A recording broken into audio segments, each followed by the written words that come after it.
السلام عليكم ورحمة الله وبركاته. الحمد لله رب العالمين والصلاة والسلام على أشرف المرسلين وعلى آله وأصحابه وأزواجه وذرياته وأهل بيته أجمعين. சங்கைக்கும் பெருமதிப்பிற்கும் உரிய பெரியோர்களே, சகோதரர்களே, எல்லாம் வல்ல அல்லாஹு ஜல்ல ஜலால் நாம் செய்யக்கூடிய எல்லா நற்காரியங்களையும் முகஸ்துதியின்றி இஹ்லாஸான முறையில் இறைவனுக்காக மட்டுமே செய்யப்பட்ட நல்வணக்கங்களில் நம் வணக்கங்களை அல்லாஹ் அங்கீகரித்துக் கொள்வானாக. நாம் செய்யக்கூடிய வியாபாரங்களிலும் தொழில்துறைகளிலும் நஷ்டமில்லாத ஹலாலான முறையில் நிரம்ப லாபத்தை பெற்று அந்த லாபகரமான வாழ்க்கை கொண்டு தம் தேவைகளையும் தேவை உடையவர்கள் தேவைகளையும் நிறைவேற்றக்கூடிய நல்ல பொருளாதாரத்தையும் உள்ள விசாலத்தையும் அல்லாஹ் நம் அனைவர்களுக்கும் வழங்கி அருள்வானாக.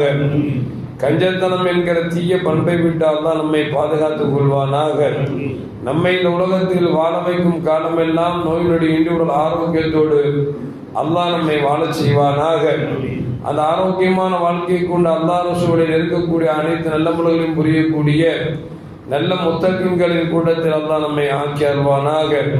திடீர் மரணங்களை விட்டும் தீய மரணங்களை விட்டும் நம்மையும் நம் குடும்பத்தையும் நம் சமூகத்தையும் அல்லாஹ் முழுமையான முறையில் பாதுகாத்துக் கொள்வானாக.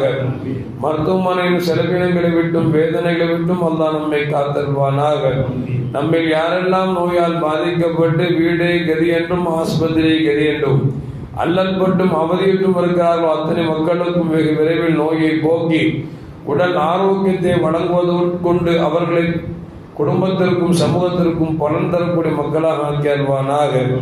நாம் இந்த உலகத்தில் வாழ்ந்து மறைகிற நேரத்தில் லா இலாஹ இல்லல்லாஹ் முஹம்மது ரசூலுல்லாஹ் என்ற கலிமாவை மொழிந்து ஜன்னத்துல் ஃபிர்தௌஸை கண்ணால் கண்டு மகிழ்ந்து சிரித்த வண்ணமாக மரணிக்கக்கூடிய நல்வாக்கியம் பெற்ற மக்களில் அல்லாஹ் நம்மை ஆக்கி அருள்வானாக. மரணித்தும் மரணிக்காத இறைநேசன் கூட்டத்தில் அல்லாஹ் நம்மை ஆக்கி அருள்வானாக. நாளை மறுமையில முத்து முஹம்மது ரசூலுல்லாஹி ஸல்லல்லாஹு அலைஹி வஸல்லம் அவர்களின் திருக்கரங்களால் ஹவுதுல் கௌசர் என்கிற தடாகத்தில் நீர் பருகி அன்னாரின் ஷஃபாஅத்தை பெற்று அன்னாரின் கரம் பிடித்து ஜன்னத்துல் ஃபிர்தௌஸ் என்ற உயர்ந்த சொர்க்கத்தில் அவர்களோடு நம்மை குழுமச் செய்வானாக. எல்லாவற்றுக்கும் மேலாக இறை அன்பை பெற்று இறைவனை பார்த்து பரவசம் அடையக்கூடிய அவள் லிக்காவையும் ரிலாவையும் பெற்ற மக்களாக அல்லாஹ் நம்மை ஆக்கி அருள்வானாக. நடக்கக்கூடிய போரை வெகு சீக்கிரத்தில் அல்லாஹ் சமூகத்திற்கு தந்தல்வானாக. வரக்கூடிய தேர்தல்களில் எல்லா மக்களுக்கும் சுபிட்சமான நல்லாட்சி தரக்கூடிய நல்ல ஆட்சியாளர்களையும் அல்லாஹ் நமக்கு தந்தல்வானாக.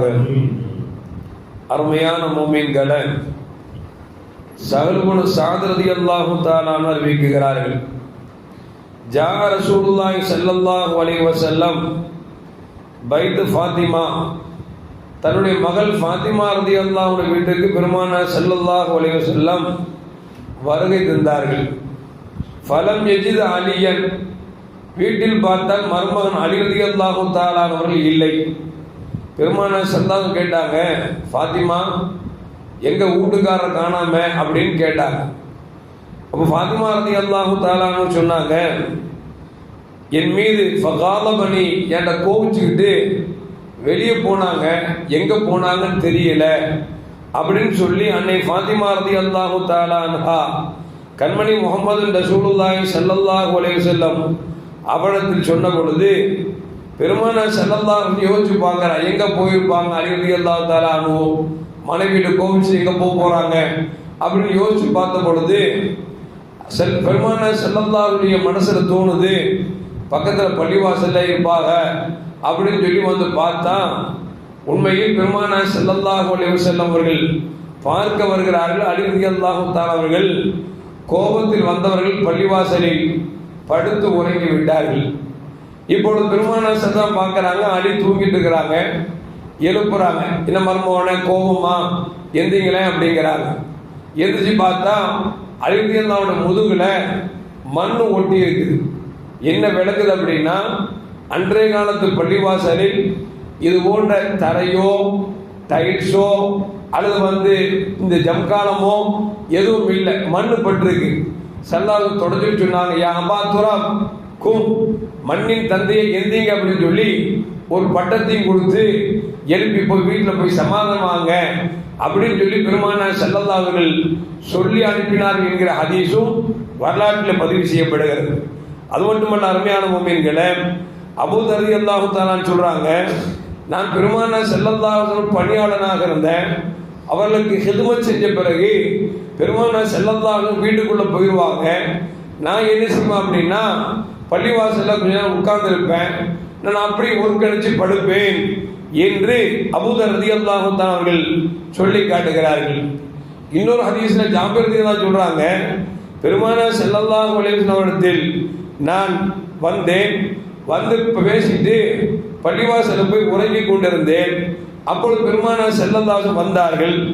வந்தவங்க என்ன செஞ்சாங்க அப்படின்னா தூங்குறதை பார்த்துட்டு பண ஓலையை கொண்டு வந்து மெதுவா தட்டி, பள்ளிவாசல் எப்படிப்பட்ட இடம் தெரியுமா, தொழுகிற இடம் அல்லவா, இந்த இடத்துல நீங்க வந்து தூங்கலாமா அப்படின்னு பெருமானார் ஸல்லல்லாஹு அலைஹி வஸல்லம் என்னை தூங்கி என்னை பண ஓலையை கொண்டு எழுப்பி நீங்கள் இனிமேல் தூங்க வேண்டாம், ஏனென்று சொன்னால் பள்ளிவாசல் எதற்காக கட்டப்பட்டதோ அதற்காகத்தான் பயன்படுத்த வேண்டுமே தவிர உறங்குவதற்கோ அல்லது பேச்சுக்களை பேசுவதற்கோ வியாபாரங்கள் செய்வதற்கோ அதை பயன்படுத்தக்கூடாது என்று பெருமானார் ஸல்லல்லாஹு அலைஹி வஸல்லம் என்னை தட்டி எழுப்பி எனக்கு சொன்னார்கள் என்பதை ஜாபிர் ரலியல்லாஹு தஆலா அவர்கள் நமக்கு சொல்லி காட்டுகிறார்கள்.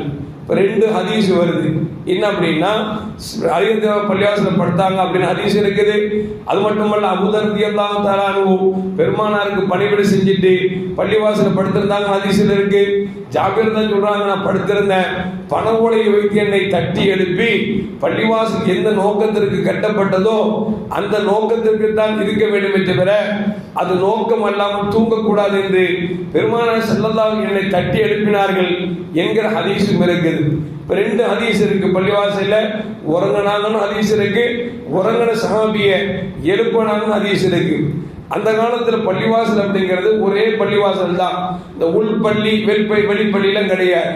இப்ப ரெண்டு ஹதீஸ் வர்றதுனால இப்ப இமாம்கள் என்ன சொல்றாங்க அப்படின்னா உள்பள்ளிவாசல் என்பது இருக்கிறத அந்த பள்ளிவாசலின் தொழுகைக்கு மட்டும்தான் பயன்படுத்த வேண்டுமே தவிர நாம் படுத்து உறங்குவதற்கு பயன்படுத்தக்கூடாது அப்படிங்கிறது இமாம் ஷாஃபி ரலியல்லாஹு தஆலா அன்ஹு இப்னு அப்பாஸ் ரலியல்லாஹு தஆலா சொல்றாங்க, லா தத்தஹிதுஹு மர்கதா, நீங்கள் ஓய்வெடுக்கும் பள்ளி இடமாக உங்கள் பள்ளிவாசலை ஆக்கிக் கொள்ள வேண்டாம் என்று இமாம் ஷாஃபி ரஹ்மத்துல்லாஹி அலைஹி சொல்கிறார்கள். வகால் ஔஸை ரஹ்மத்துல்லாஹி சொல்றாங்க, யுக்ரஹு நௌமு ஃபில் மஸ்ஜிதி, பள்ளிவாசலில் உறங்குவது என்பது அது சாலச்சிறந்தது அல்ல, வெறுக்கத்தக்க செயல் என்று ஔஸாஇ ரஹ்மத்துல்லாஹி அவர்கள் நமக்கு சொல்லித் தருகிறார்கள். அது மட்டுமல்ல, இப்னு மஸ்ஊத் ரலியல்லாஹு தஆலா அன்ஹு, இப்னு அப்பாஸ் ரலியல்லாஹு தஆலா அன்ஹு, முஜாஹித் ரலியல்லாஹு தஆலா அன்ஹு, சயீத் இப்னு ஜுபைர் ரலியல்லாஹு தஆலா அன்ஹு இவர்கள் எல்லோரும் சொல்கிறார்கள், பெருமானார் தட்டி எழுப்பினார்கள் அல்லவா ஹதீஸை வைத்துக் கொண்டு பள்ளிவாசல் உறங்குவது என்பது உசிதமான செயல் அல்ல, அது நல்ல செயல் அல்ல என்பதை இத்தனை இமாம்களும் நமக்கு சொல்லி காட்டுகிறார்கள். அது மட்டுமல்ல, பள்ளிவாசலை யார் உறங்க பயன்படுத்தலாம் என்று சொன்னால் வெளியூர்லேருந்து வர்றாங்க, வெயில் வாசல் யாரும் தெரிஞ்சவங்க இருக்க மாட்டாங்க. அந்த காலத்தில் லாட்ஜியும் கிடையாது, வந்தா ஒரு ஒதுங்கிற இடம் பள்ளிவாசலாகத்தான் இருக்கும்.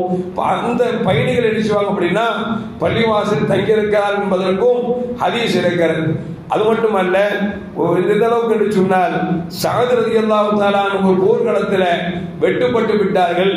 மருத்துவம் பார்ப்பதற்கு வீடு வாசல் இல்லாதனால பெருமானார் ஸல்லல்லாஹு அலைஹி அவர்கள் பள்ளிவாசல் ஒரு ஓர பகுதியில் அவருக்கு டென்ட் அடித்து கொடுத்து நோய் சரியாகிற வரைக்கும் இங்கே மருத்துவம் பார்த்துக் கொள்ளுங்கள் என்று பெருமானார் ஸல்லல்லாஹு அலைஹி அவர்கள் நோயாளிகளுக்கு பள்ளிவாசல் ஓரத்திலே ஒரு இடத்தை ஒதுக்கி கொடுத்து மருத்துவம் பார்த்திருக்கிறார்கள் என்றும் ஹதீஸில் வருகிறது. அது மட்டுமல்ல, ஒரு போர்க்களத்தில் சுமாமா என்று சொல்லக்கூடிய ஒரு மனிதர் கைதியாக பிடிக்கப்பட்டார், அவரை பள்ளிவாசல் தூணிலே வைத்து கட்டி போடப்பட்டிருக்கிறது என்கிற ஹதீஸும் இருக்கிறது.